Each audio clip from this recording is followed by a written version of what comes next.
Everyone has something to share, in either wisdom, story, or logic, and it's clearly amazing to hear all the differing missing links discovered by people unique to their own journeys, and in how they have come to discover them. Together, we can help to build a bigger picture for a better future, for a brighter tomorrow. Let's stand united. Let's remove the veils, and let's create a new world together. Are you that missing link? Join Jesse Hal on the Missing Link Talk Show as he helps to unveil the mystery through the unique wisdom and story of others. 3, 2, 1. Welcome everybody here back to the Missing Link. Today we're excited and honored to have back for a second time someone who's a writer and a researcher. He was also part of an independent group of analytical psychology. He was part of the inner workings or knowing of the NWO and the Illuminati. He's written a whole bunch of books to share his findings, and he's here to share his story with us again here back on the Missing Link. Welcome to the Missing Link, Lyon Zagami. How are you doing today, brother? Great, thank you for having me on. Where are you based exactly? I'm in Alberta, Canada. Okay, so in a different time zone. Here is the early hours of the morning. Yeah, you're 9 a.m., I'm 10 a.m., so I'm just above Montana. We're just to the west of the Rocky Mountains, so pretty close time zone, but you know, just a little higher up and a little colder. Absolutely. But it's good to be in the cold weather in the summer. I find it a bit too hot here in the summer. I might have to visit you in the summer. You can come visit anytime, brother. Thank you very much, Jesse. Thank you for having me on. And today, of course, is the second time I'm on your show. So I'm glad that we can dwell further in all my work and analyze further also my latest books. Awesome. So why don't you start off with telling us about yourself and about your journey, a little bit about your background, your family history, your education, a little bit about your maybe movie producer career, what got you in knowing about the New World Order, the Illuminati, a little bit about your background story for anybody that may not have heard the first interview and they may be hearing you here for the first time. Okay, so first of all, I'm not a movie producer, but rather a documentary producer. I produced in the past some documentaries, which I'm very glad of having participated in, because I think that especially when it comes to exposing the Vatican, a lot of things have never been covered. And so in the past, I was lucky enough to produce such documentaries, and one of them also with my friend Alex Jones in 2015. So we went on.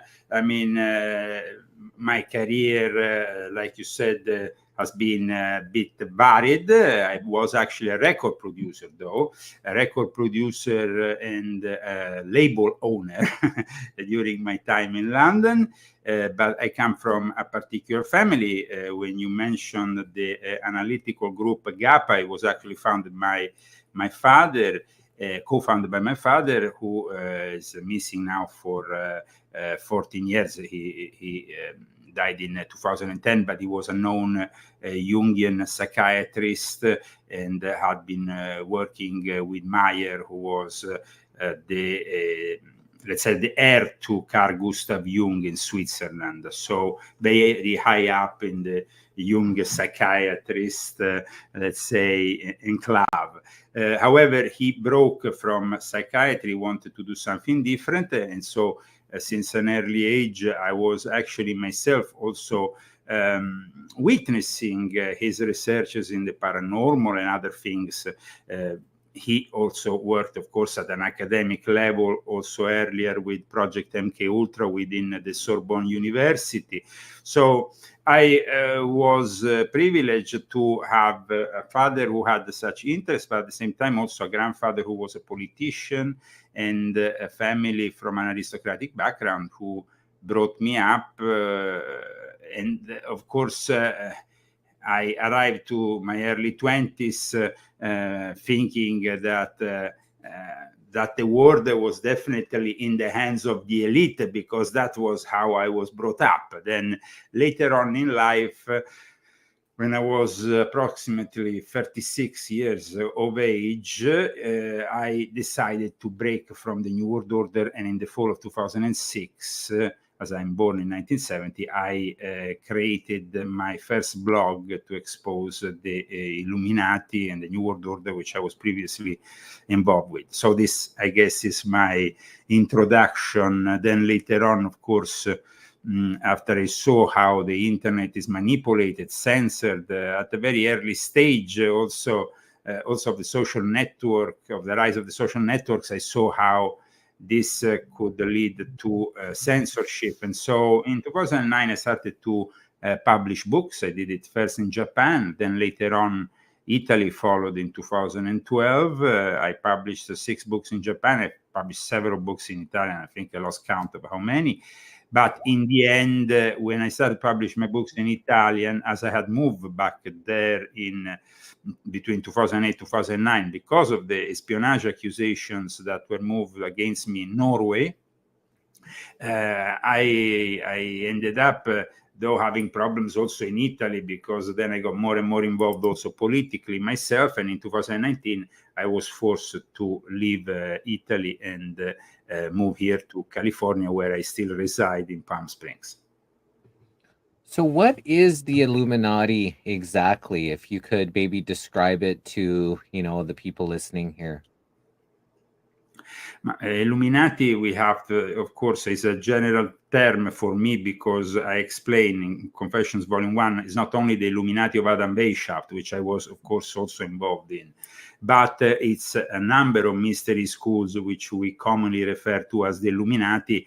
And a lot of people like to include also large parts of, Freemasonry, the Rosicrucian, all that, which is actually correct to some extent. So I would say that Illuminati is here in the West, the occult side of Freemasonry, but also those think tanks, those members of Freemasonry who worked out of the so-called regularity of Freemasonry, which forbids the talks about religion and politics, and created bodies where those they were actually pursuing both religion and politics. So I think that the Illuminati as a term, also within the Western initiatic system, has never really been referred only to Adam Weishaupt, because even during his days, he founded, as you know, an order in 1776 called the Order of the Illuminati. There was another order of the Illuminati called the Illuminati of Avignon,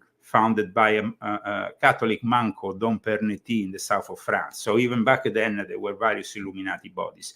And already in the 1780s, the term Illuminati had been overused, let's say. And for that reason, they were exposed as such, and Adam Weishaupt ordered immediately to change the name, and that created an infinity of names. But having said that, the Illuminati existed even before Adam Weishaupt in 1776, and it goes back to the Gnostic schools. This is a subject which I explain in detail in my latest book, Volume 9, with a whole chapter which basically shows how Adam Weishaupt, the founder of the Illuminati, Albert Pike, the great reformer of the ancient and accepted Scottish Rite, as well as John Yarker, who was also the reformer of the ancient and primitive Rite, known as the Memphis and Mizraim, they all pushed Gnosticism. Gnosticism then became also neo-Gnosticism in the 1880s, when in 1888, Doniel in France, in the headquarters of the Theosophical Society, reclaimed the Gnostic Church, saying that as a medium, he was in contact with the Albigeans, the Caters, bishops, and he was kind of bestowed upon this new line of Gnosticism, which is actually what you find nowadays. All those churches that today claim to be Gnostic usually come from this lineage. Apart from the Johannites, the ones that instead come from the Templar tradition, that believed, erroneously, by the way, that there was more importance to be given to John the Baptist than to Jesus. And the Johannites, in a way, became also an important element within the so-called tradition of these initiates. So regarding the Illuminati, though, like I said, the mystery schools, apart from the fact that it's not only the Western Illuminati, we have also the Eastern Illuminati, the Middle Eastern Illuminati. The Sufis, for example, can be considered the Gnostics and Illuminati themselves. And for example, there's a lot of misunderstanding regarding the Sufis because they are paraded today as these peaceful, loving individuals, while the reality is very different. And the same can be also said about certain religions in the East. I mean, for example, the Lamas are to be considered Illuminati of the East, and the Lamas in Tibet, both the red caps and the yellow caps. But we know that, for example, there is a lot of darkness behind the facade of people like the Dalai Lama, who then go and kiss little children and suck their tongue. I mean, discussing things like that. So the whole system that we have around us has Illuminati both in the West and in the East and in the Middle East. So we are surrounded by their power, but their power is to be divided in, of course, the occult power, the power which is more of a spiritual nature, and the geopolitical, political, economic power. So that means that, for example, in the last 30 years, I explained this in volume 8 of my Confessions, we have the birth of a phenomenon like the think tanks. And the rise of the think tanks means eventually the birth of the Club of Rome, the Davos World Economic Forum, and other groups, or the Bilderberg Club after the Second World War, which are not necessarily participating in occult rituals, and there is a lot of misunderstanding about that, but they are focused, compartmentalized on the use of crude power. And of course, it's not that it's less effective. So we have the religious power that is represented usually by the institutions of the world, but these institutions have been somehow corrupted because there is a plan to unify all these religions. Now, this is another subject of importance that I have discussed in the past, but the one world religion is under two forces that are the Jesuits and the Sabbatean Frankists, that are the heretics within the Jewish world.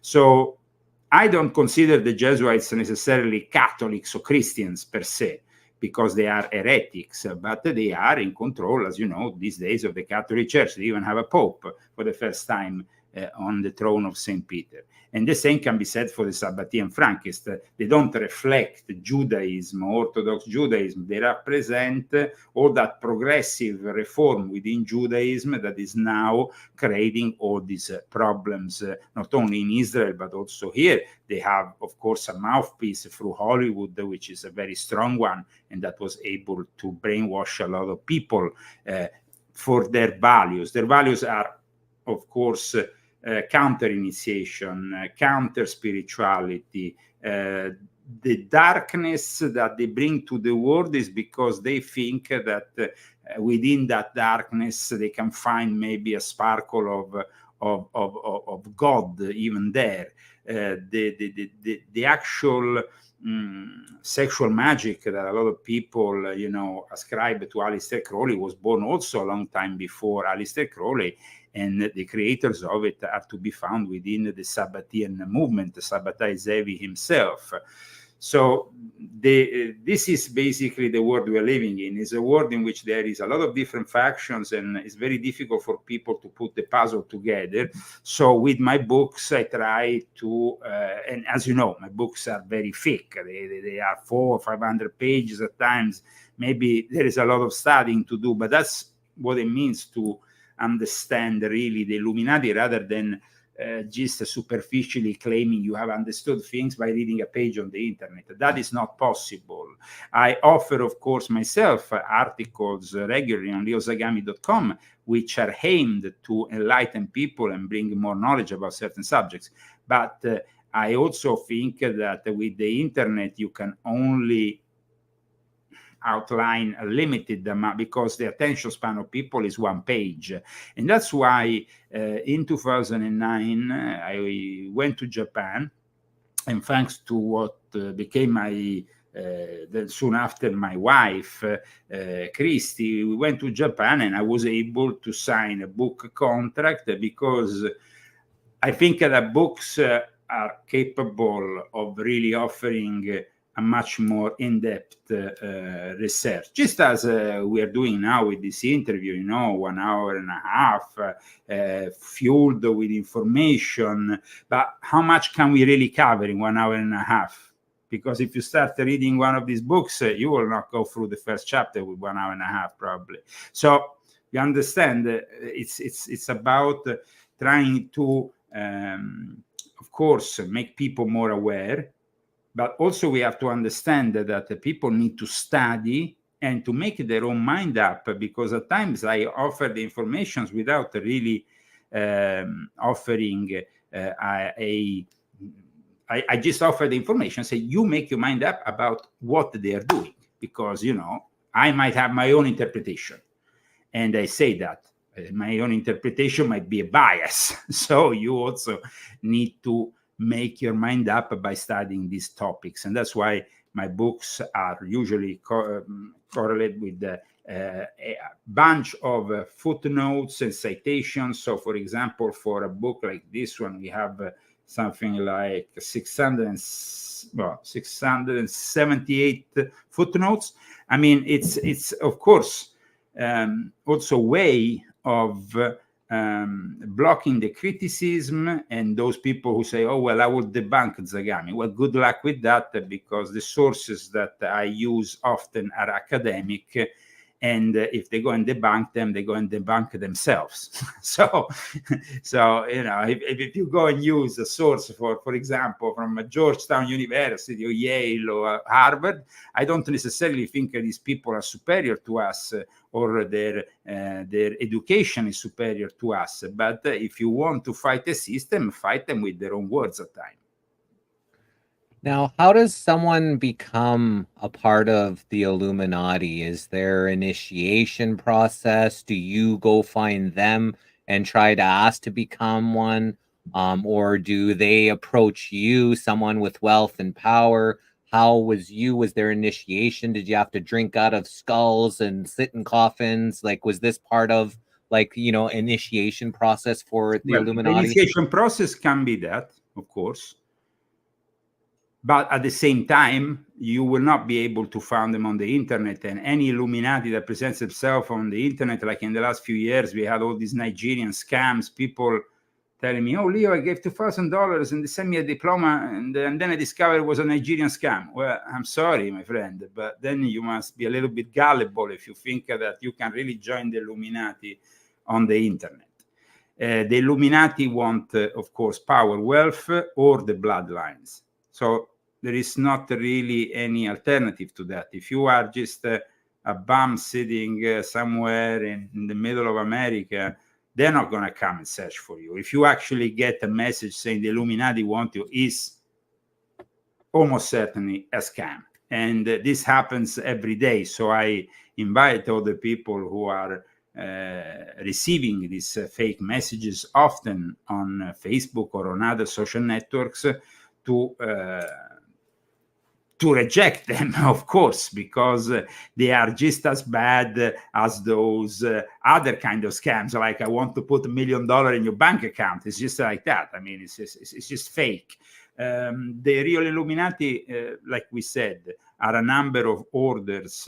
When you eventually arrive to the Illuminati, you arrive because you've been maybe initiated already in Freemasonry. So they You went already inside an initiatic kind of surrounding in which you get recruited, or otherwise you get recruited from other groups. It can be the Rosicrucians that are external to Freemasonry. It can be knighthoods. Knighthoods, for example, are one of the easiest and fastest way, but they have to be recognized knighthoods, like the Knights of the Holy Sepulchre, the Knights of Malta, the Teutonic Knights. Then, like I said, there is the occult part of it, which is the initiation and drinking strange things and all kinds of, or sleeping in coffins, or all kinds of. That is, of course, something that is done. But then you have also the more, let's say, normal, between brackets, participations to events that you are simply maybe in a ritual context, but there is nothing really criminal in nature going on. I mean, it's not even criminal to drink some weird animal blood stuff, but this happens often, and animals are sacrificed.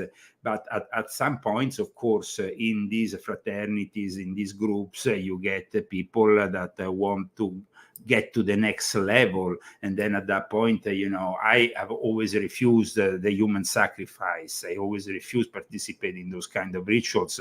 I remember myself when I was invited once, it was the year 2001, I kind of I was like, what should I say now? I mean, we're going to the woods. I said, well, just going to the woods. I'm very busy with my work. I had a lot of excuses because I was a record producer and a DJ for a number of years also, and I was flying around the world often. So I was not always there. It was outside of London. They were conducting this creepy thing. So I was able to simply, or another time when they brought me into the woods of Norway. But the whole thing, I mean, seems to me binding amongst people of great power that want to find, of course, ulterior power in sacrificing something to the dark side, to Satan's legion, and at the same time binding themselves, because, of course, each of one knows a dark secret about the other the moment in which you participate in something like that. So you can get very easily blackmailed. And that's why I never really wanted to participate to that kind of thing. But it was, for me, actually very revealing when I got initiated into the 8th degree of the OTO.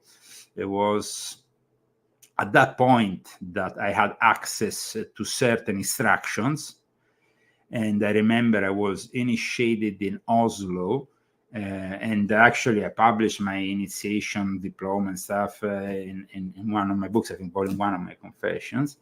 And basically at that point, I went into the instructions that were given with this degree.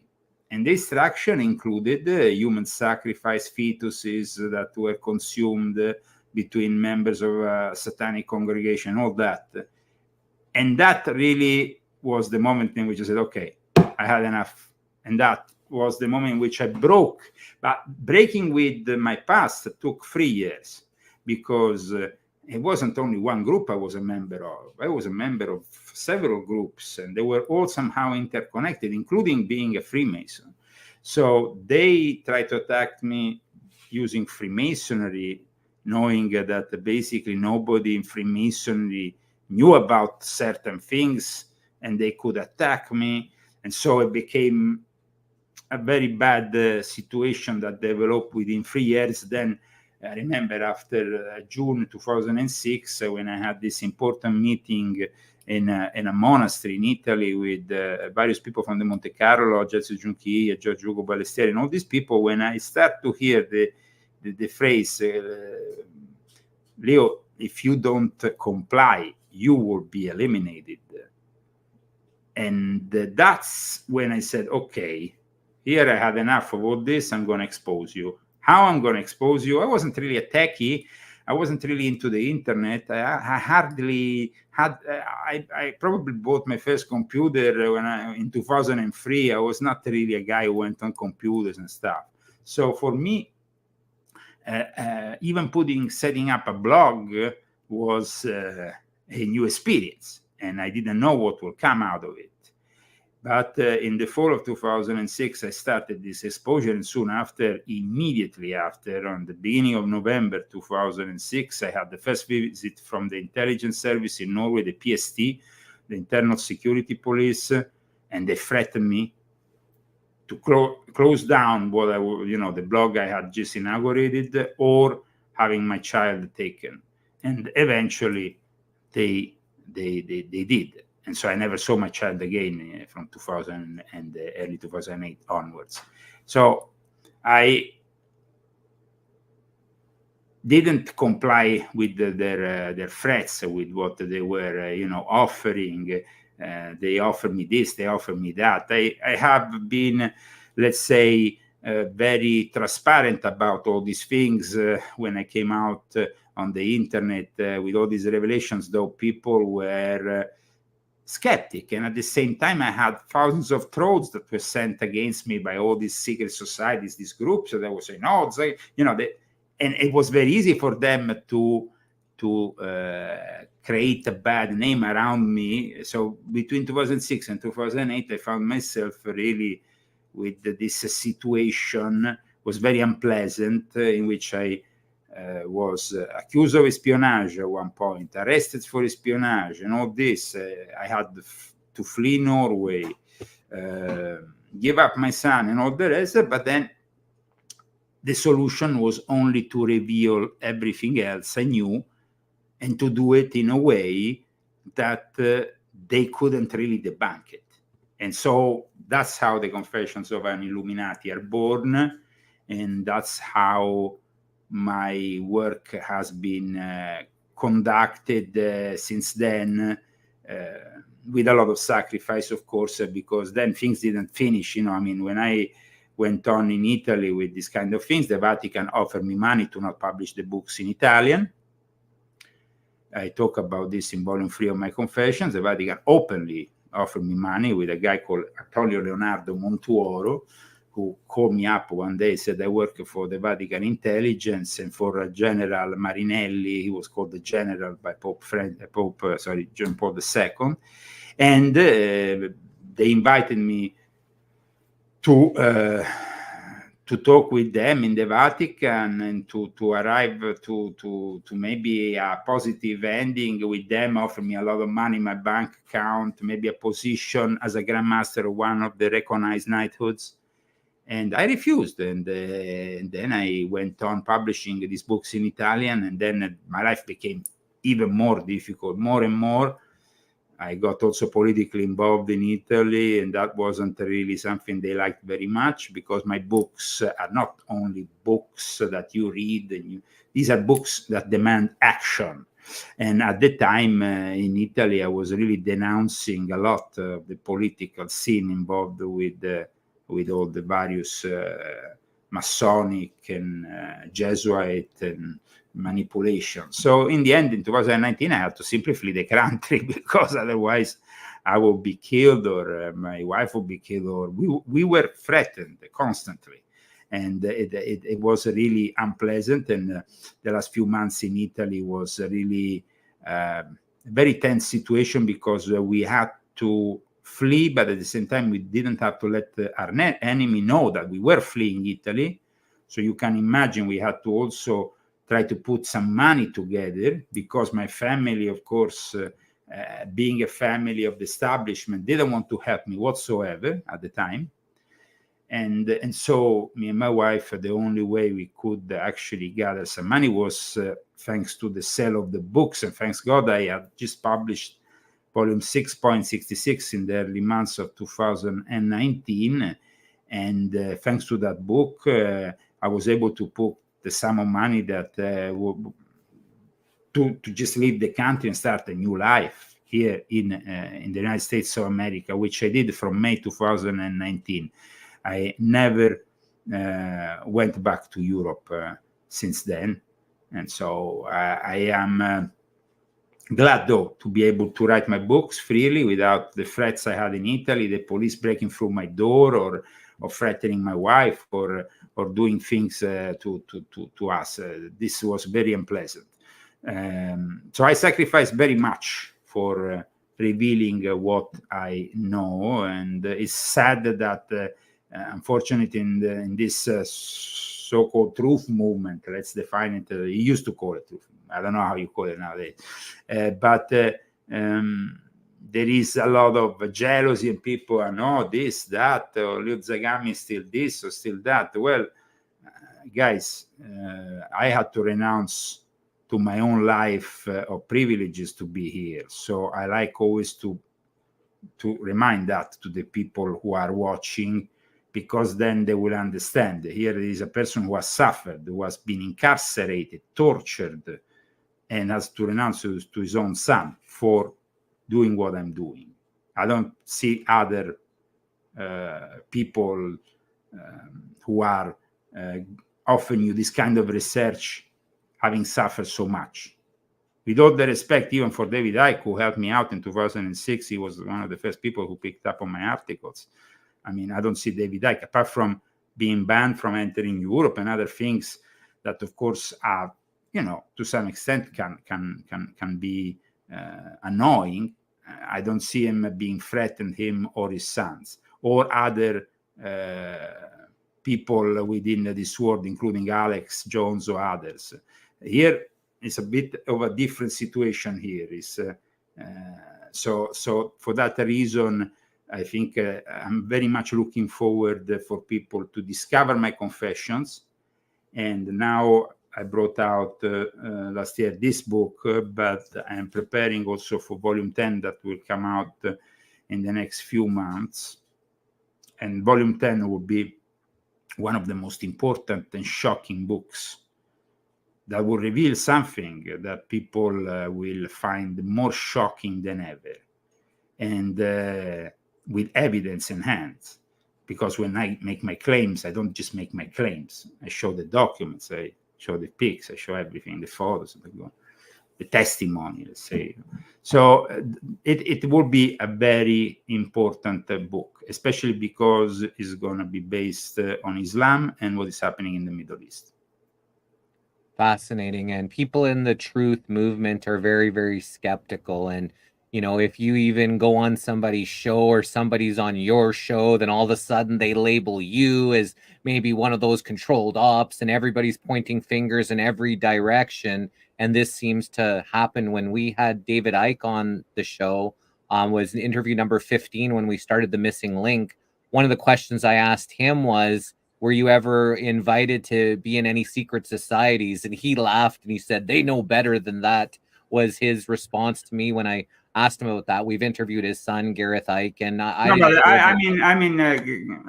like them very much. Gareth also, I speak with them. I was a guest in their platform. They made an excellent interview last year to me.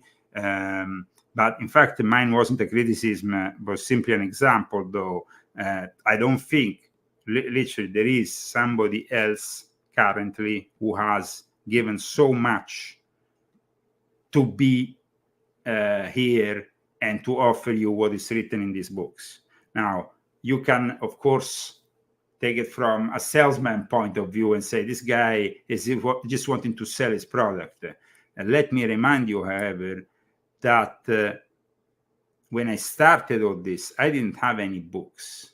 I offered everything for free. And I did it for a number of years. My first book in the English language came only in 2014-15.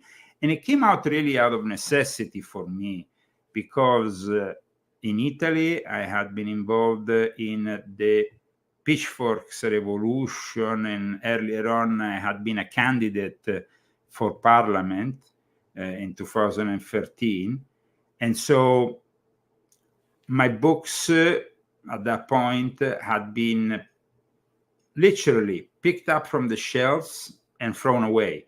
And my books were doing very well in Italy, because I had been a regular guest on one of Berlusconi's TV shows, Mistero, on Italia Uno, regularly, and that meant millions of people were watching me, and it was a very big platform to actually expose certain things. And so my books, actually, you could find my books in the libraries on every train station in Italy. It was incredible. I had a Lyon Zagami section in these famous bookshops everywhere.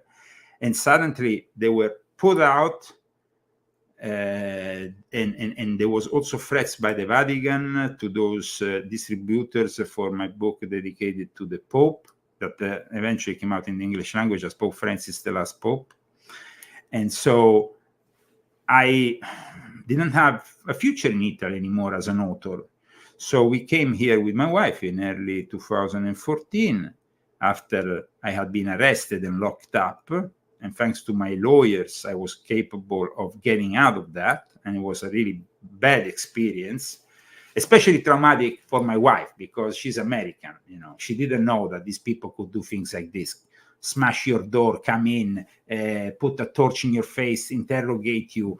Based on what? No crime had been done.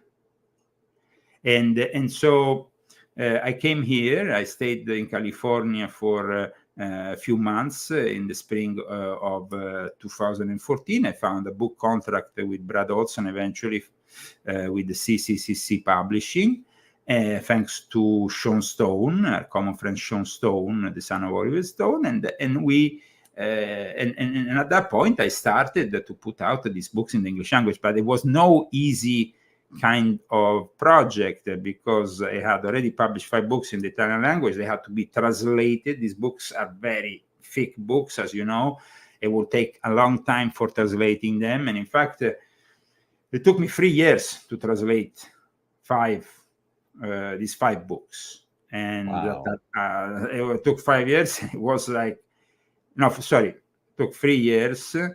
And we can say over 4, because in 2018 I also had the Invisible Master later coming out in I was 19. So I mean, it took really almost 5 years, and I was obviously working day and night with my wife to not only write them, to translate them in English, but to adapt them to the American language and make sure that they didn't result as translations. Because I hate books that sound like they are translated, you know. So I wanted to really give the real feel. In that period, in 2015, Alex Jones came to visit me in Rome to apologize. And this is also very important. He apologized. And he apologized for one reason. Alex, when I first brought out my blog in 2006, had said I wasn't a trustable source because I was Muslim at the time, officially, on paper. I was a Muslim because I had married a Muslim woman. And so the only way of marrying her was to officially, between brackets, being a Muslim. So he said, you can't trust a Muslim. So I said, okay, no problem, Alex, no worries. And so he felt obliged to come and apologize to me in Rome. I remember our first encounter in the middle of St. Peter's Square, in the middle of St. Peter's Square in a night setting. So it was very particular, very Dan Brownish kind of situation. Then we went on producing a documentary about the Vatican Exposed and working for a number of years exposing the Vatican. So that was also something that happened. But also when he came there, he said, will you like to support Donald J. Trump? Because I actually liked this candidate. We were at the primaries, so he wasn't yet the candidate for the Republican Party. It was still the primaries. There was Jeb Bush, all this Ted Cruz, all these people involved at the time. So what happened was that I said, well, I think he's a great option because he's not a politician. He's a businessman. He doesn't need the money. He's not like Obama, who knows that after he finishes his political career, he has a contract with Netflix or a book contract or some other millionaire contract. He doesn't care about that. He has his own business. So I said, this is the kind of guy that could really change the American political scenario. And so I decided to support him with an organization that we created in Rome. It's called, still to this day, it's called Italians for Trump. Trampiani d'Italia, some call it. And I founded together with a couple of politicians, the Italian politicians. One was Gianmario Ferramonti, the co-founder of the Northern League, and the other one was Antonio Maria Rinaldi, who became later on is currently a member of the European Parliament. And it was a very unusual organization because for the first time we were supporting a candidate who then became the American president, but then we were also the first ones to greet him as American president abroad. And in fact, Steve Bannon praised our organization, and we became very known at the time because we were the only organization abroad who had supported Trump, who had helped Trump also with the Italo-American community actively in Washington. The Italo-American community is a very strong community here in America. So we actually helped them very much. But this also meant further persecution, because in Italy, those bunch of leftist mafiosi, Jesuit stooges, they hated the fact that I was involved with Trump. And so the persecution only increased for me. But I am a guy who doesn't fear persecution. If it happens, it happens. And I will just find, hopefully, a solution. And my solution now is, of course, to finally become American and reject completely my Italian and European citizenship, because I think that Europe is finito. And Italy is no longer the romantic place you have in the movies and stuff. It's actually currently a nightmare with an invasion taking place from Northern Africa daily. So, and the Vatican is encouraging all this, just as they're encouraging it here in America. But I'm very glad that we have this beautiful constitution and the possibility of having freedom of speech and expression. This is something that I don't think that the people here in America appreciate enough. Here in America, you can actually criticize your president. You know what happens by law if you criticize your president in Italy? You end up with 7 years in jail. Wow. As a journalist, I was condemned for what I wrote in both my books and my articles, risking with a criminal law. It's not like here, you just get a lawsuit. You end up in jail as a journalist. That's how they silence people. And so I hope that people realize these differences and the way that that Italy now is evolving, of course, like the rest of Europe, in a clash between America and the Sino-Russian world order. It's being compressed and utterly destroyed. The fact that we see here in America, fortunately, where some kind of democracy still exists, we have the Congress saying no to further founding of an unjust war in Ukraine, which is a completely waste of time, money, and human resources. But in Europe, they force people without any possibility of even going, and saying, I, as Italy, don't want to support Ukraine. No, you can't do that. In Italy, is a technocracy that forces every nation member to just blindly follow their diktat. Technocracy is not democratic, and they are in preparation now for the advent of cyber Satan in 2030. That will be when a country like Europe will simply be run by artificial intelligence, like other countries in the world, like China. These are dictatorships. They are not. There is no future for democracy with the takeover of cyber Satan, which I have denounced in trilogy, which I started with volume 6.66, then I continued with volume 7, which also talks about the dark occult side of the World Economic Forum and Davos, but then continues with volume 9, where I also explain what happens when quantum computing would merge with artificial intelligence, and that meaning the end of the world as we know it, because they will be capable of doing things that are completely incredible to our eyes. I mean, Christians know that in the end times we will be misled by false prophets, by images that will be misleading, by false promises and everything else that goes with it. but they don't really know how all this will manifest. But it's becoming kind of obvious that the mark of the beast is manifesting through the use of technology. It's obvious that transhumanism is that stage in which we will lose our humanity. So my work is based on preserving that humanity, preserving our culture as humans, built in the reflection of God, and at the same time trying to build an alternative. Because like I said in volume 7, also in volume 9, there is going to be a moment in which we will have to reject what they are proposing to us. And we will no longer be able to live in smart cities, which will be controlled by the AI, just as we will no longer be able to drive cars if all the cars will be controlled by the AI, only if we retain, of course, our own traditional methods. And so a conservative society these days doesn't mean necessarily the bigotry of some kind of image that some people might have about conservative. Here we're talking about simply conserving our human nature that is being led astray by the new technology.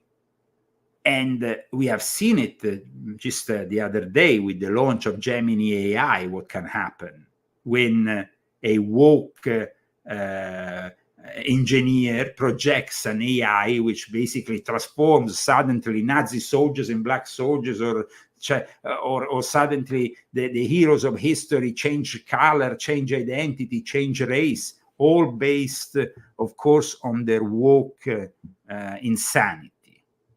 So here we have to fight in the immediate. And of course, I think that California is the place which at the moment has more responsibility than any other place in the world. Here we have delegated to China, of course, the construction of the hardware of what we are using now. Even now I'm moving this. All this is probably all generated in China. The ideas, though, the software, the thing is all generated in California. So then you have the evil governor Newsom, this Gavin Newsom, who of course bows down to China, is received in China like a great friend, because these people are interconnected. And they are interconnected also because Chinese Freemasonry has been establishing itself for 200 years here in America and has their headquarters in San Francisco. Something that not many people know. The actual takeover and the last emperor, as you know, people hear about the movie The Last Emperor in China, but everything was planned here in America, in San Francisco, in a lodge of Chinese Freemasons that still exists to this day. Wow. So I hope that I gave you No, that was great. So some people, when you mentioned, the Alex Jones, some people, still skeptical about him, potential, well, I tell you one CIA, thing about Alex. CIA. Yes. You mentioned Trump. I had high hopes for him. He came in, he said he was going to drain the swamp. He surrounded himself with but the thing is about these are two different people. These days, when it comes down to Alex Jones, I myself, I'm a bit surprised about sometimes what's happening at InfoWars. Like, for example, they didn't have me on in 2023. They didn't have me on in 2024. They gave me a bundled video channel, but I'm not allowed on their shows any longer. It seems like maybe my ideas, what I'm proposing, is not in line. I don't know. I'm not happy about it because I sacrificed a lot for working with Alex when I was back in Italy. But however, it's his choice. I think that some things have probably changed, and this was confirmed also by some people internally to InfoWars after the Sandy Hook and what happened with him being condemned with over $1 billion and all that. So I understand there is maybe some problems there. Having said that, regarding Trump, Trump was the guy who made possible for me to have the green card. Trump is the guy who made possible for me to become, hopefully soon, American. And Trump is the guy who, yes, is no saint. And he has done some great mistakes. I didn't support absolutely his embracing of the I don't know if you want me to say injection. Injection. We can call it injection. We can say injection. Yes, because I don't want to. Yeah. We just don't say the V, and then I don't have to take it off of YouTube. Okay. Usually the other platforms are fine. Yes, but sometimes if we say some buzzwords and things, then I just have to put it private on YouTube. But injection is fine because that can mean anything. Okay, so the injection, I was absolutely contrary to his endorsement, even the work that he did initially with Dr. Fauci. I think Dr. Fauci completely duped him into believing I don't know what. But having said all this, at the moment, he's risking everything. And when you risk everything, meaning everything, is a little bit like, I had the same kind of feeling when I was risking everything. And then after I was forced into leaving Italy by a left-wing judiciary, completely biased, completely, just like it's happening nowadays, where he has all these court cases, one after the other. And when I arrived here in America in 2019, I went to visit Alex in Texas. I told them, all of you will have to expect this kind of attack. Having said that, of course, I am an independent person. I do my own decisions and I work independently from Alex or from any other person. But regarding Trump, I can say there is no other political choice in the US at the moment. If you want to completely change America, well, I think that at the moment, Trump is offering a solution. A lot of people will say, no, this, that. Guys, other countries don't have still the little democracy that is left here in America. Remember that. You have never lived in a communist country if you never resided in Europe. You don't know what it means to be smashed your door because of a Facebook post, like it happened to me. To be threatened because of your beliefs. This is not happening here in America. Now, I know that under the Biden era, he's starting to instrumentalize and use FBI. But it actually is happening in America. So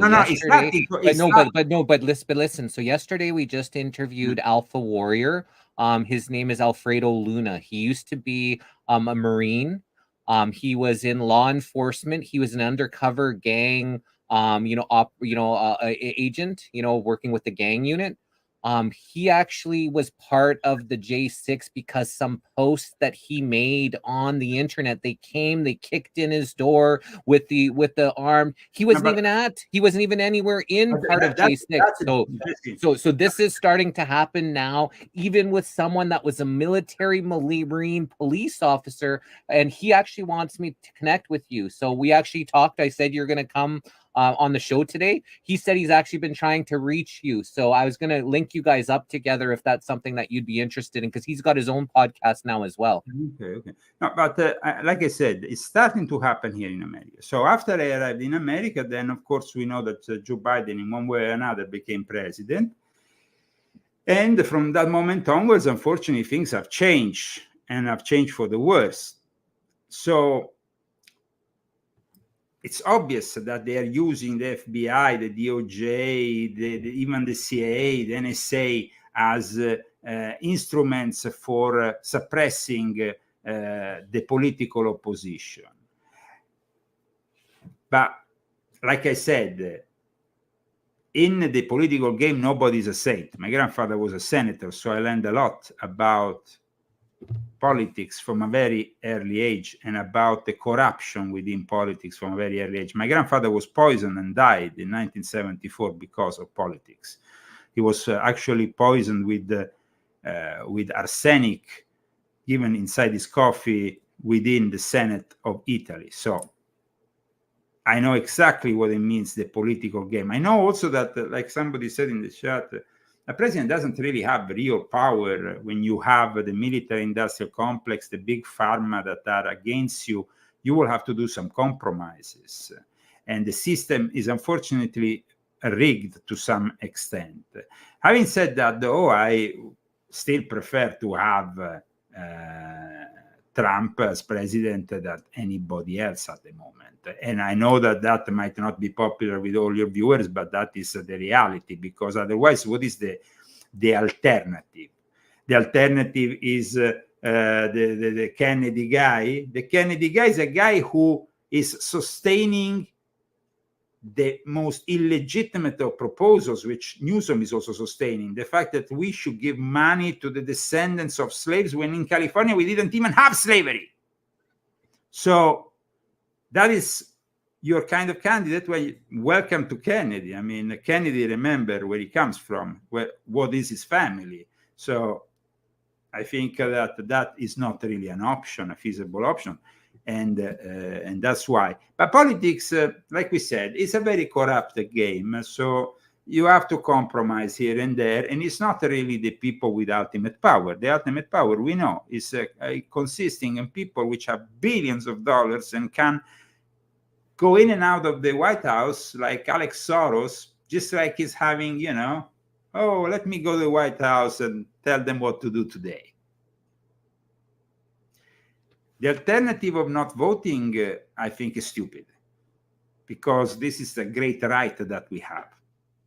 But but the thing though, it's all corrupted. So they control both sides, right? And they control the judges through the Freemasonry. They control the lawyers through the Bar Association. It's loyalty to the crown. Let's make it clear. There's only one side at the moment.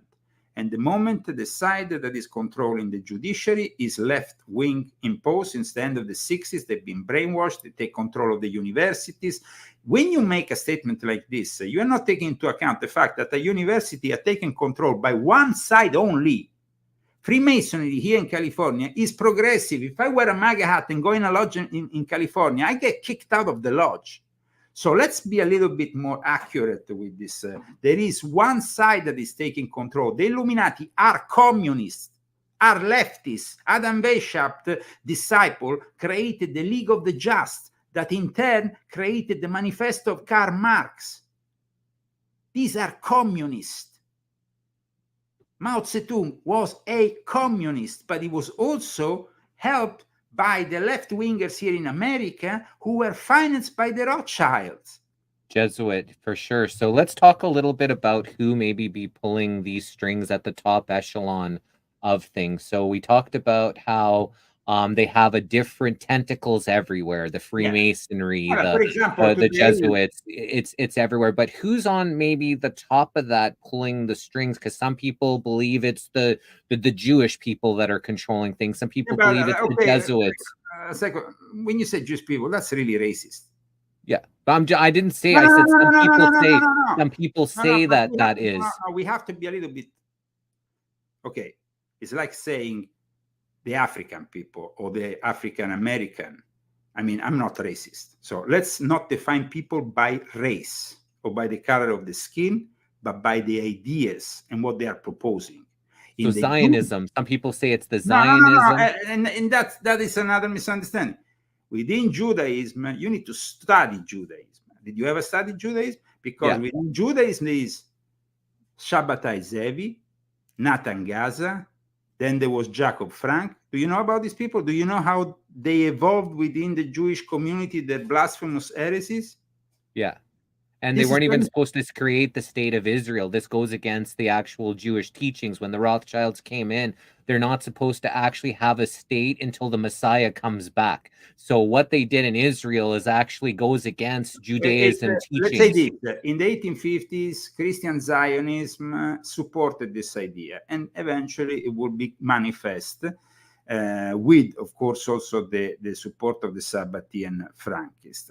So, first of all, we have to understand, is it wrong that we have a state of Israel? Absolutely not, because in Europe, France and England and Russia pushed the Jews with pogroms, with persecution, to not have a home any longer in Europe. So where the hell you want them to go? Now, a proposal was given, and the proposal was, Should we bring them here? Should we bring them there? Should we bring them here? Should we bring them there? There was a bunch of proposals that were given. And at the end, of course, the Rothschild, Sabatian Frankist, with the Balfour Declaration, ended up with the recognition of what became the present state of Israel.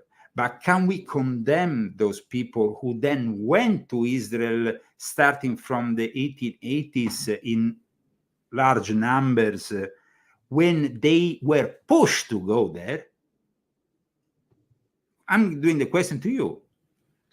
Well, again, it goes against their teachings. No, but I'm not talking about the teachings, my friend. I'm talking about the people who were picked up in villages, tortured and treated like animals, pogroms. Have you ever heard of the pogroms in Russia or not? Have you ever heard of the persecution of the Jews in Europe or not? Because if you don't hear about that, then we are not on the same page.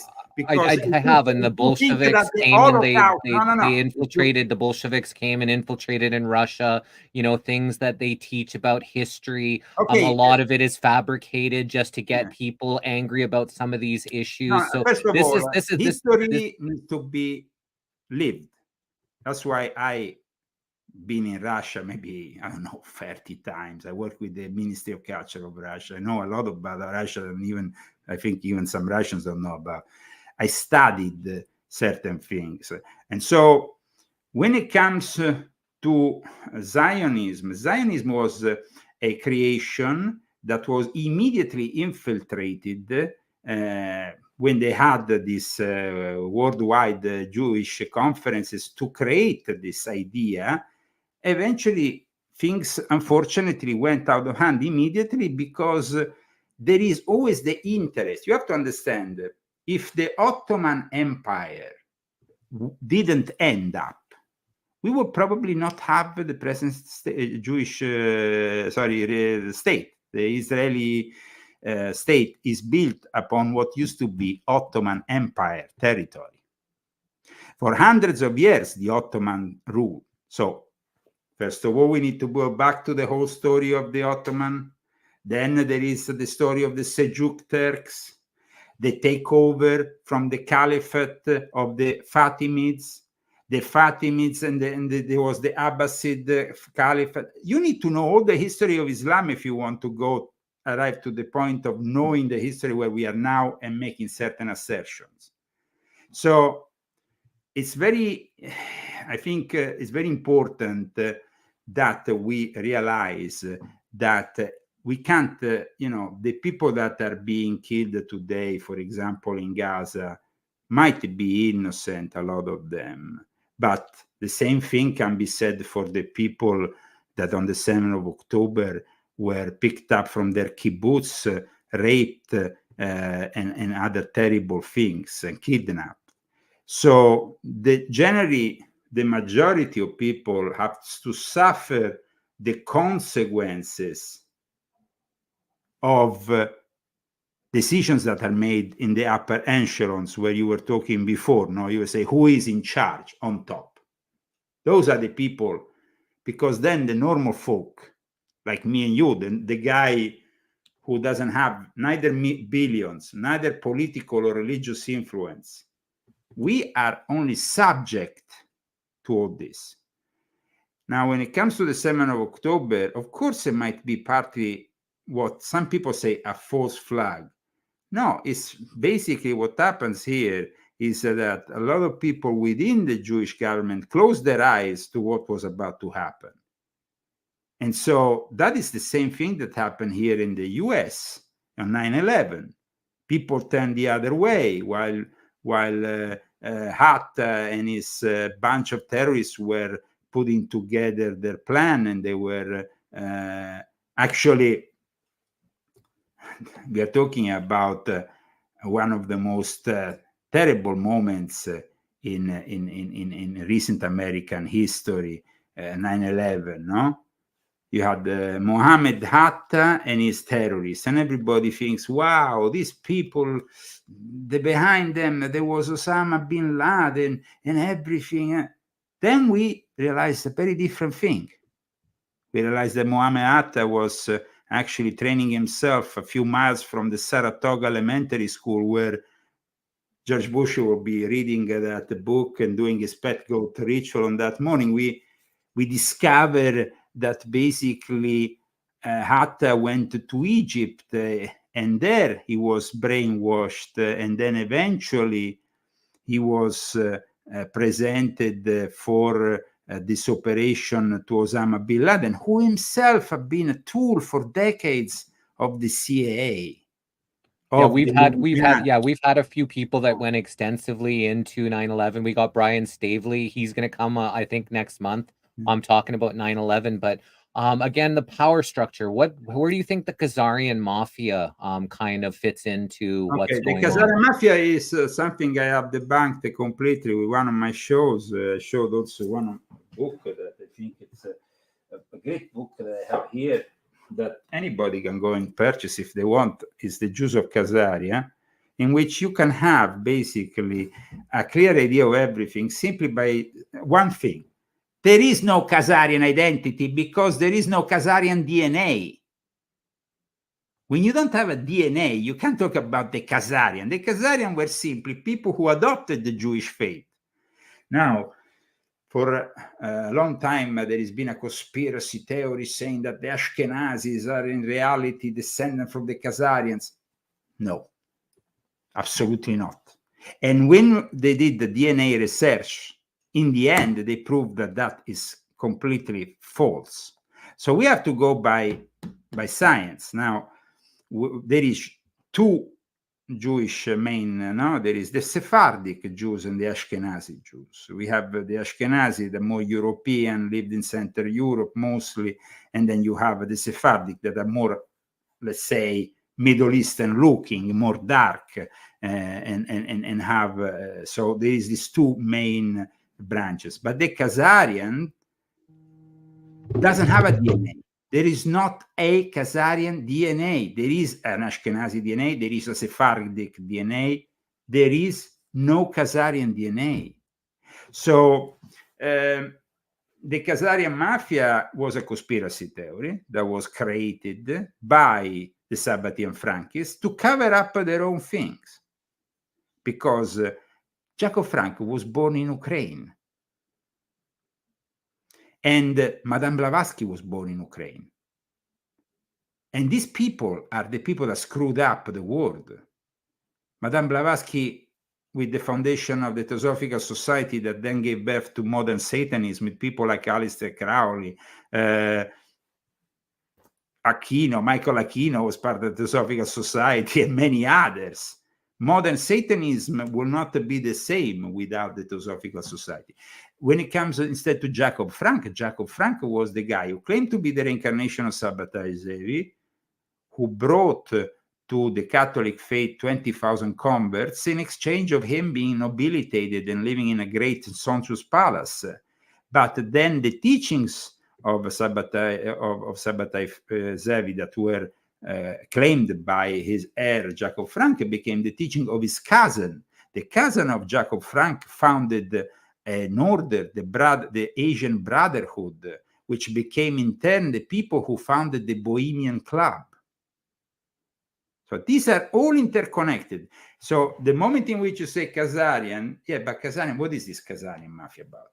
What about Lucius Trust? What do you know about the Luciferian Trust that became Lucius Trust? And that is another element that comes from the Theosophical Society. So the Theosophical Society was very important in the ground foundations of what later became the United Nations. And basically the Lucis Trust was a breakup from the Theosophical Society, the moment in which Alice Bailey wanted to simply put together with her husband, who was a Freemason, was very high up also in the Freemasons and the Illuminati, and the Lucifer Trust was created as Lucifer Trust. Then it was changed the name, of course, later on, because people were like, what is Lucifer? So the Lucis Trust, but it is still in existence. It, of course, is still very influential. But in general, the Theosophical Society was very influential right at the start of the United Nations. And this is a topic which I discuss in Volume 9 in particular, because today the United Nations are on top of a series of institutions that is molding and crafting our future against any, when I said science before, science is often abused as a term.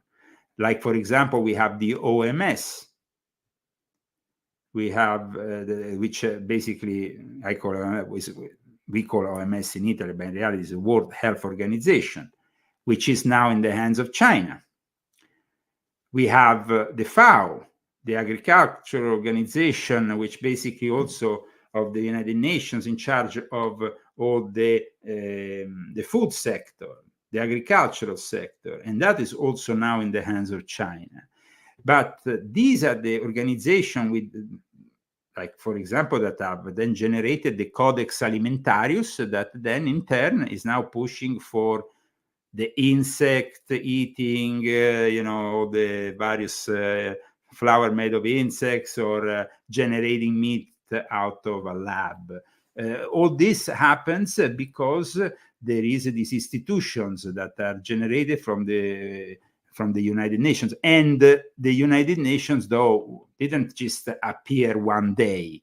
It was a project, of course, with a Masonic backing. You can see it from the symbol of the United Nations, that it is a Masonic symbol. And of course, we have within the headquarters that were created in New York. By the way, the land was given by the Rockefeller family, which is a very important family that also, together with the Rothschild, has been spearheading this New World Order. And they have a room called the room of meditation, a room dedicated to prayer, which is basically a room which instead it is to focus their egregor. Egregor meaning a thought form that they generate, because the Theosophical Society always believed in the power of the thought form, of the egregor. I don't know if you ever have discussed in your show this topic or not. No, but I wanted to get your knowledge on, say, the Black Pope, the Gray Pope, the White Pope, some of the bloodline families, the Orsinis, Sosa, Aldobrandinis, some of these family bloodlines, and how they may be, kind of at the top, pulling all the strings of all these different Masonry and Jesuits and Freemasons and Illuminati. What's your thoughts on the actual bloodlines, maybe pulling the strings to everything that's going on? We discussed at the beginning of the show the knighthoods, the various families that you just mentioned, the Orsini, the Brandini, the Colonna, many others within what is defined as the black aristocracy, meaning those aristocratic families that were more loyal to the Pope. There was in the medieval times and later on a division between two factions, one loyal to the Pope and the other one traditionally opposing the Pope. And so these two factions were developed within the aristocracy, and the faction closer to the Pope became the black aristocracy. Usually the black aristocracy, the families that you mentioned, were given specific offices within the Vatican, and some of these families, like, for example, the Borghese also family that was connected with Napoleon. They also had the popes and stuff, but many others also had popes, cardinals. That it was basically they have been in charge, let's say. They are in charge of these knighthoods still to this day. A lot of them are in charge of these knighthoods within the Vatican. That's why I told you the Illuminati and the knighthoods are one thing. So we can say that to this day, their influence is still very much present. If they control the whole world, I don't think so, because these days, yes, you have some of these families that thanks to these knighthoods are able to transversally be present in various countries. Like, for example, the Knights of the Holy Sepulchre has even a Russian branch, and also the Knights of Malta through the Savoy family has still dealings with the Vatican, and is used these days, especially in times of turmoil, for diplomatic means. But having said that, there is not one single family or one single individual that control the whole world. If I was to say an office that is more influential than the other, definitely the office of Pope is the most influential. But then there is also the office of Black Pope, which means the office general of the Jesuits. The Illuminati work as instruments, as agents of the Jesuits. So the agents of the Illuminati are like members of a Luciferian court, in which the Jesuits, though, detain the ultimate control over spiritual or let's say means, while instead, for example, the Sabbatean Frankists detain more interest within the banking system. So you have both the Sabbatean Frankists at a worldwide level, people like the Rothschild, for example, they are Sabbatean Frankists, that they made a deal with the Vatican, creating a group known as the Council for Inclusive Capitalism, which is another important topic that I touch in my book, in which I explain how the Linda Rothschild, connected also to the Democratic Party, and Obama, she is part of this council, driving, connecting, and controlling this Council for Inclusive Capitalism, which sees also the participation of Pier Giorgio Bassi, who is the vice president of the Academy of the Illuminati in Rome, of Giuliano Di Bernardo. So some people say Switzerland. Switzerland is the place where Giuliano Di Bernardo created the Dignity Lodge, and later on it will manifest in what is now known as the Dignity Order, which in turn was very influential in places like Ukraine, Romania, but Ukraine in particular, and that's why it gave birth to what is now known as the Day of Dignity in Ukraine. So there is a lot of influence there. So if I had to say the most influential people at the moment, definitely it would be the head of the Jesuits, who is currently a friend of Pope Francis, always from South America, Sosa, a Venezuelan, and then we have. But who is now the people currently doing crimes in the United States of America? Question. The BlackRock and Vanguard. I'm not talking about criminals that you hear every day in the news. I'm talking about Venezuelans that are pushed into this country, criminals that have been pushed into this country deliberately. Talk about MS-16 or like the gangs that come from there? They're also part of gangs, but deliberately they're also part specific of Venezuela. Venezuela it's a country that, of course, has very good interest with both China and Russia, in which they are basically flooding America with older criminals, so that these criminals can, like Central America, all those gangs, the gang you just mentioned, from the various parts of South America and Central America, where these gangs are present, to destroy the very fabric of the American dream. So Chavez used to be the president of Venezuela, and at that time he was actually a pretty good president. He was aligned with Cuba and Russia and China, like you said.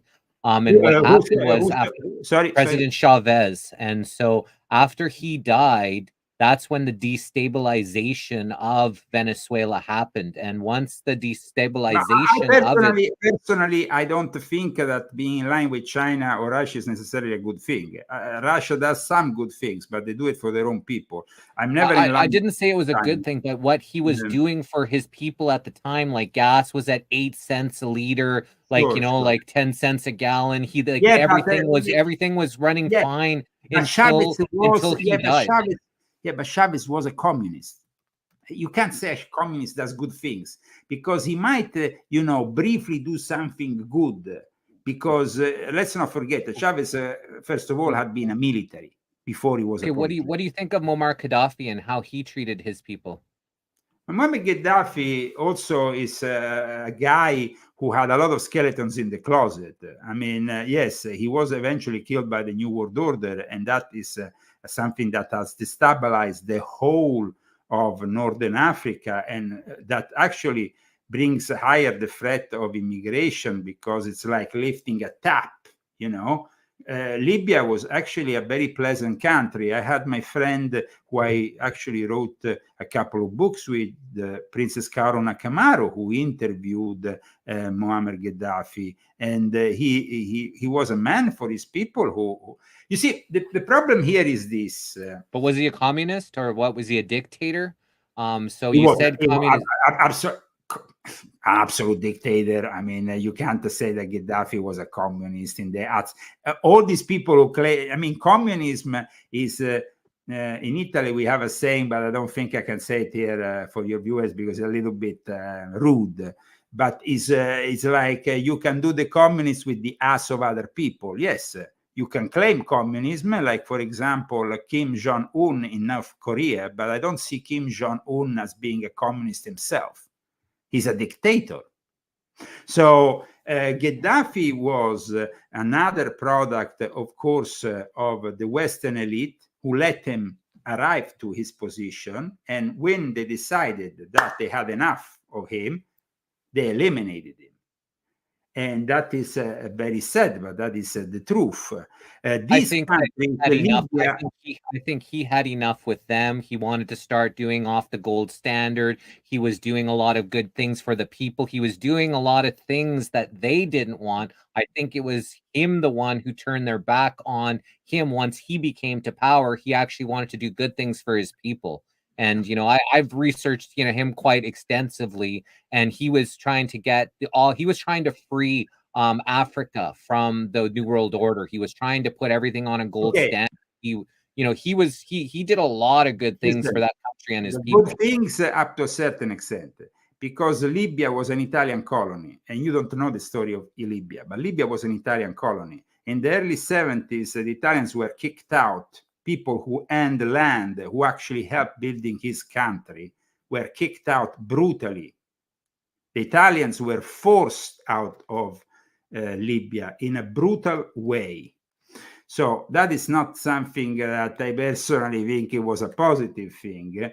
No, obviously he didn't do everything perfect. He wasn't a saint, right? No. But you know, dealing with these criminals, you know, Satanists that have alliance to Moloch, and you know, it's not the easiest thing to try to take the grips out of these countries, because you know that this whole system is, you know, infiltrated. Every country on earth is infiltrated by these people. Okay, first of all these countries were colonies of either Great Britain or France. Okay, so then Italy also intervened briefly and had a couple of colonies, but it wasn't like such a big deal because Mussolini didn't really manage to colonize much. But anyway, these countries were all part of, you know, the colony that, I mean, when it came down to Libya, it expanded from what used to be a British colony. And the Italian Empire conquest of Ottoman Tripolitania during the Italo-Turkish War then, and all these things. So it's a bit complex because territorial agreement with is a little bit like nowadays we have the Islamic fundamentalists who are basically a certain kind of fundamentalism, while we define the Sufis as these peaceful Sufis. In that period, actually, all these Northern African countries had movements that were terroristic in nature, and they were Sufis. So this just to give you an idea of how things were a little bit different. The problem here is basically the colonial powers, Great Britain and France. It was the people of it was these powers who eventually generated the problem that we still suffer in the Middle East to this day, including the problems with Israel. The Sykes-Picot agreement was from 1916. And that was the secret meeting that was taking place between France and England, France and Great Britain, for the spheres of influence over the Middle East. Like, for example, England would say, I keep Egypt as a sphere of influence. You keep Lebanon as a sphere of influence. These countries were generated artificially out of an empire that had ruled for hundreds of years, the Ottoman Empire. Suddenly you had Jordan, suddenly you had Lebanon, suddenly you have Egypt, suddenly you have, but they didn't exist before. Mm-hmm. So these days, for example, everybody, Israel, this, Israel, that. Okay, like I said before, where do you want these Jews to go? To another planet? Because they were not given any other chance. So eventually they went to the Middle East. They created a country which actually previously was a shithole, because you can go and check out how those territories were before the end of the 19th century. It was an uninhabitable desert. Most of what current Israel was a place you don't want to live. The first Jewish immigrants who set place in those places said, this is a nightmare. This is a nightmare. I don't think the Palestinians would have that same view of their, land where they were living for thousands of years, right? Jesse, how many times have you been to the Middle East? I haven't been there, no. Okay, I have been. I have been married with a Muslim person. I had my only child kidnapped by these Muslims. I know how they operate. Someone asked what the age was by your child when your child was kidnapped. Earlier on, they asked that question when you talked about that. A year and a half. Your child was a year and a half when they kidnapped? Well, yes. And you haven't seen your child since? Yes. Okay. So I know exactly what it means for these people. And there will be some revelations made on certain topics that will, in my new book, I think, clear up this matter for a lot of people. That's why I am producing a new book that will also explain how Islam developed, because people think of Islam as a one religion.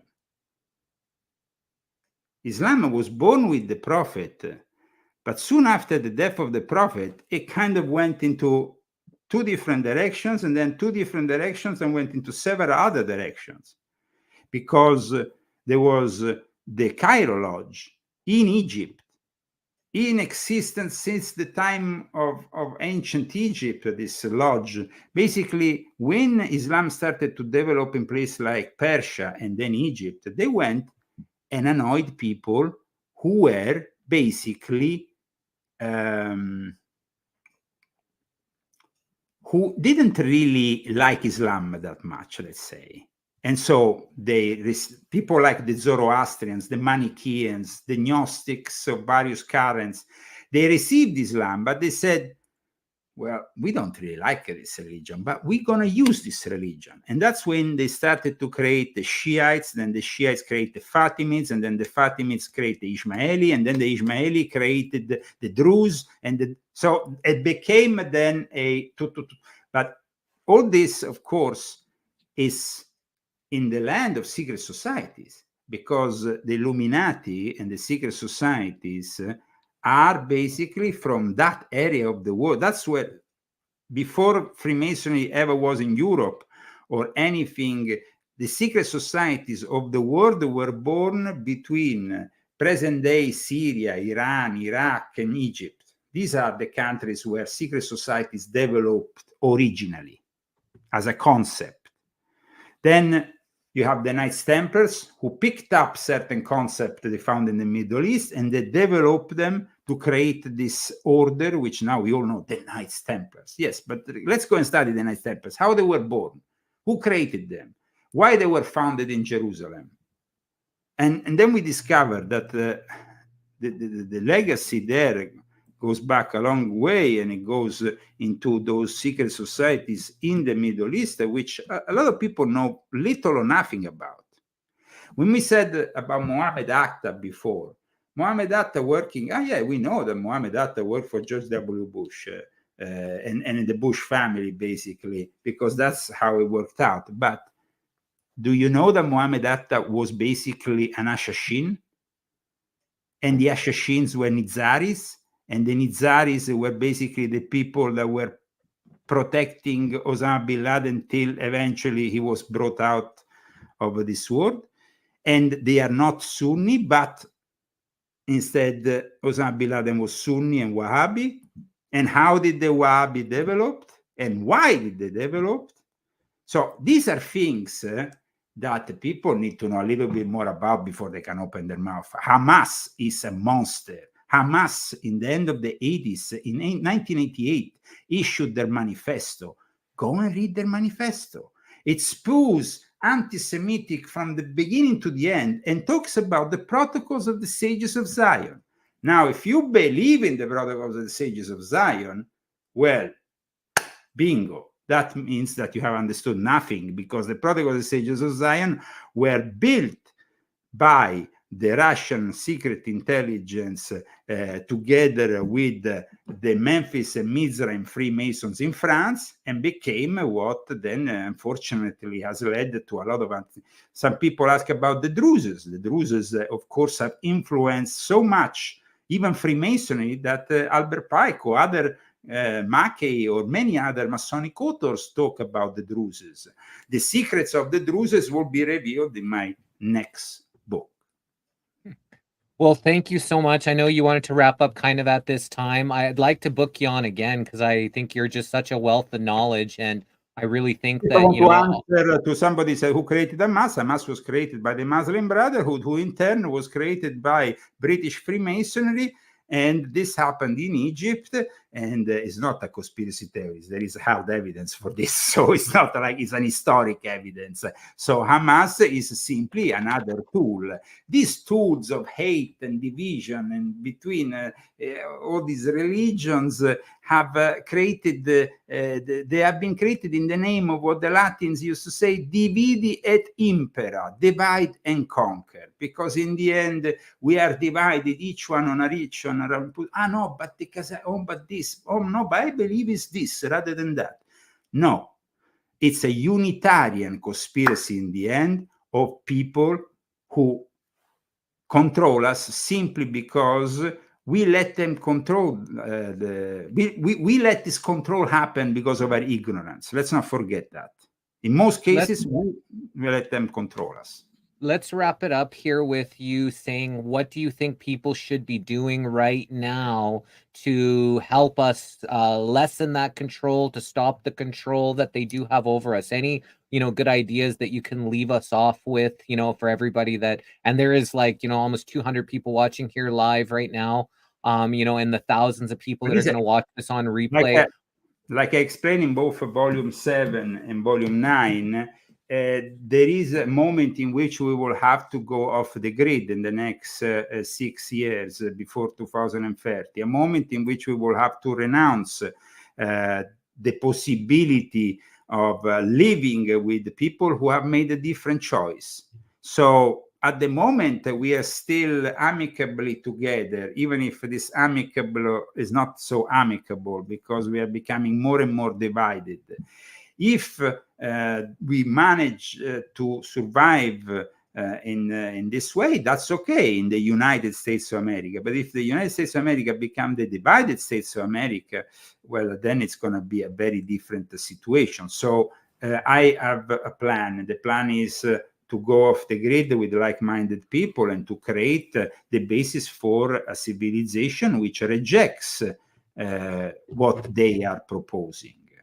If that makes it clear for you, Jesse.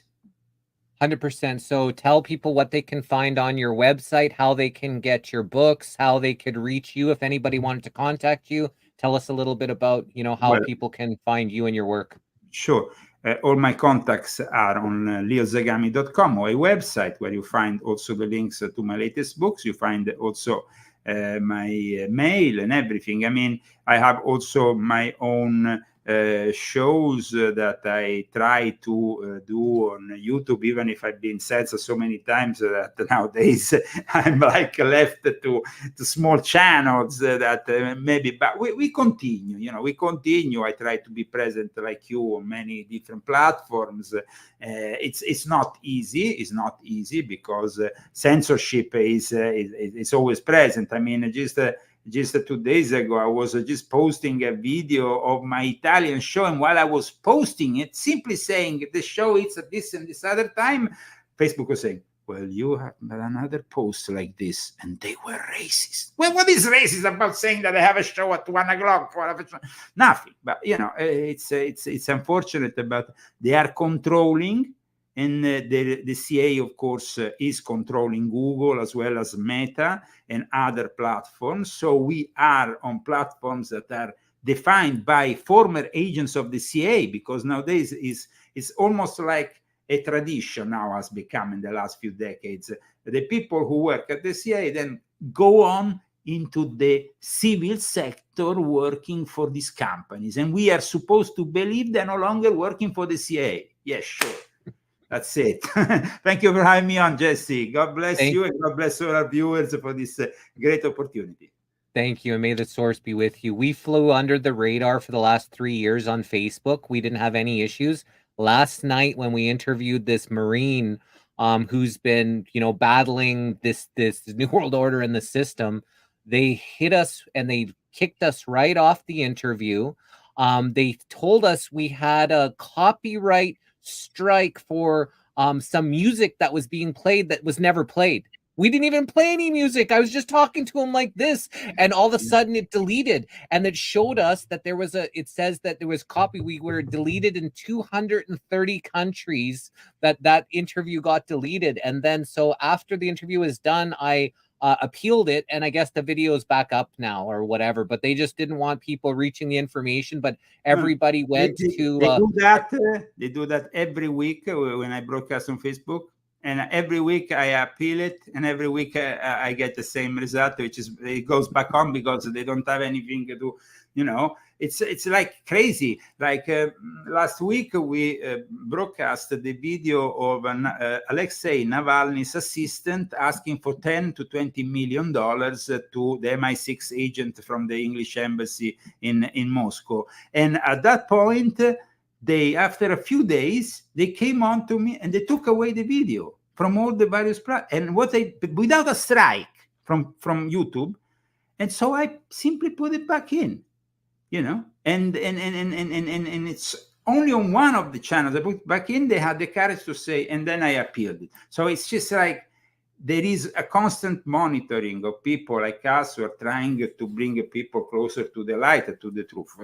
It's part of the game, I guess, so we have to go along with it. That's why we're on so many different platforms. In case they do one thing to one, you can find us on all the other different places. We upload it everywhere. We're trying to do the best that we can to get out to as many people as we can. So thank you so much again. But remember, books are something tangible, and that's why I always suggest people to take the hard copy, the whatever. I mean, the printed out copy, because when you have a digital format, you are always in the hands of the enemy, and the artificial intelligence could intervene in any moment and delete your digital library. And so have a hard library made of books, paper books. The only thing they can do is set them on fire, but I hope we can avoid that. Maybe we can hide them somewhere. And that's something I wanted to talk to you about. If we're getting all signed copy of all your books, I wanted to somehow figure that out. So we actually have everybody that's on the missing link. I'm looking to get signed copies, but I'll talk to you about that again. Are you interested in coming back in the few months and just having more of it? I will come back in a few months, hopefully to present my latest book. Okay. Do you know of a date? Because we'll book you just afterwards, so that way we can help you promote that book. Well, I can't be sure. It's in the next couple of 2 or 3 months. Let's say I will give you the as soon as I know the date for sure. I send you mail. Okay, perfect. We've got a few openings left in May. That's over 3 months from now, so maybe that's a good time. It should kind of be. it Hopefully, hopefully, it should be the right time. Okay, perfect. Absolutely. Well, thank you so much for your time. Best of luck with your citizenship. I know that you got some work to do there, and to make that happen. May the source be with you, protection among you and all your family, and everything that you're doing. Great work that you're doing.